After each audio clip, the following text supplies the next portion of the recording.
ചിത്രം കണ്ടോ നിങ്ങൾ? ആ ദുരന്തമുഖത്ത് ആ നായ അലയുകയാണ്. ആരെയോ തേടിയുള്ള നടത്തത്തിൽ, ഓട്ടത്തിൽ. കുറച്ചു നേരങ്ങൾക്ക് ശേഷം ഒരു സഹോദരിയുടെ അടുത്ത് പോയി അതിനെ കെട്ടിപ്പിടിക്കുന്നുണ്ട്, ഉമ്മ കൊടുക്കുന്നുണ്ട്. ആ സഹോദരിയെ വീണ്ടും വീണ്ടും ചേർത്ത് പിടിക്കുന്നുണ്ട്. ആ സഹോദരി ആ നായയെ പരിപാലിച്ചിരുന്ന സഹോദരിയായിരുന്നു.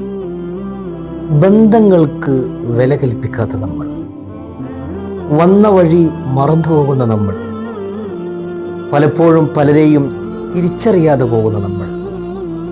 ഒരു നായ തന്നെ പരിപാലിച്ച സ്ത്രീയെ തെരഞ്ഞു നടക്കുകയും കണ്ടപ്പോൾ അതിനെ ചേർത്ത് പിടിക്കുകയും ഒക്കെ ചെയ്യുന്ന രംഗം നമ്മുടെ ബന്ധങ്ങൾ ഊട്ടിയുറപ്പിക്കാനും വന്ന വഴി മറക്കാതിരിക്കാനും ഒക്കെ വലിയ പാഠമാണ്.